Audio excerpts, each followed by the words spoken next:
बनी इसराइल में एक शख्स रहता था जिसकी बीवी बहुत ज्यादा खूबसूरत थी और वो शख्स अपनी बीवी से बेपनाह मोहब्बत करता था। जब उसकी बीवी का इंतकाल हो गया तो उस शख्स को बहुत गहरा सदमा पहुंचा। वो गम से निढाल होकर काफी अरसे तक उसकी कब्र पर बैठा रोता रहा। इत्तेफाकन एक दिन अल्लाह के नबी हजरत ईसा अलैहिस्सलाम का वहां से गुजर हुआ। उन्होंने उस शख्स को परेशान हाल देखकर रोने की वजह पूछी। जब उस शख्स ने अपना सारा हाल सुनाया तो हजरत ईसा अलैहिस्सलाम ने पूछा, क्या तुम चाहते हो कि मैं अल्लाह के हुक्म से उसे तुम्हारे लिए जिंदा कर दूं? उसने फौरन कहा, जी हाँ हुजूर, मेरी यही ख्वाहिश है। हजरत ईसा अलैहिस्सलाम ने उसकी बीवी की कब्र के पास जाकर मुर्दा को आवाज दी तो कब्र फटी और वहां से एक हबशी गुलाम निकला जिसके जिस्म से आग के शोले निकल रहे थे। इसे देखते ही गुलाम ने कलमा पढ़ा, ला इलाहा इल्लल्लाह ईसा रूहुल्लाह। ये मंजर देखकर वो शख्स घबरा गया और बोला, ए अल्लाह के नबी, मुझसे गलती हो गई, मेरी बीवी की कब्र ये नहीं बल्कि दूसरी है। ये सुनकर हजरत ईसा अलैहिस्सलाम ने उस गुलाम को वापस कब्र में जाने का हुक्म दिया और वो दोबारा मुर्दा होकर गिर गया और कब्र बंद हो गई। इसके बाद आप अलैहिस्सलाम दूसरी कब्र की तरफ मुतवज्जे हुए और हुक्म दिया, ए कब्र वाले, अल्लाह के हुक्म से जिंदा हो जा।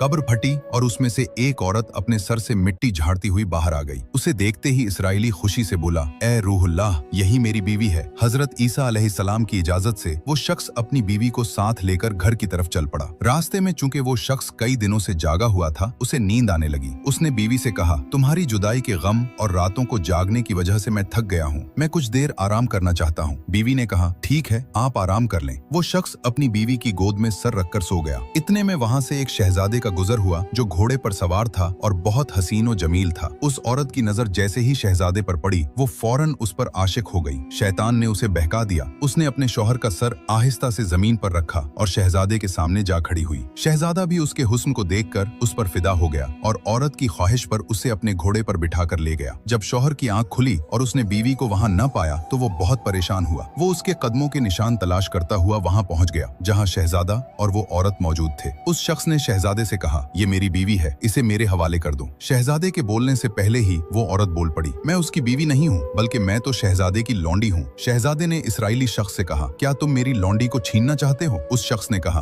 खुदा की कसम, ये मेरी बीवी है जिसे हजरत ईसा अलैहिस्सलाम ने मेरे लिए जिंदा किया है। अभी ये बहस चल ही रही थी कि हजरत ईसा अलैहिस्सलाम वहां तशरीफ ले आए। इसराइली ने फरियाद की, ए रूहुल्लाह, क्या ये वही औरत नहीं जिसे आपने मेरे लिए जिंदा किया था? हजरत ईसा अलैहिस्सलाम ने फरमाया, हाँ, ये वही है। ये सुनकर औरत झूठ बोलने लगी, ए रूहुल्लाह, ये शख्स झूठा है, मैं तो शहजादे की लौंडी हूँ। हजरत ईसा अलैहिस्सलाम ने उससे पूछा, क्या तू वो औरत नहीं जिसे मैंने अल्लाह के हुक्म से जिंदा किया? औरत ने रोते हुए कहा, अल्लाह की कसम, मैं वो नहीं हूँ। इस पर हजरत ईसा अलैहिस्सलाम ने फरमाया, जो जिंदगी तुझे मेरे जरिए दी गई थी उसे वापस कर दे। ये सुनते ही वो औरत फौरन मुर्दा होकर जमीन पर गिर पड़ी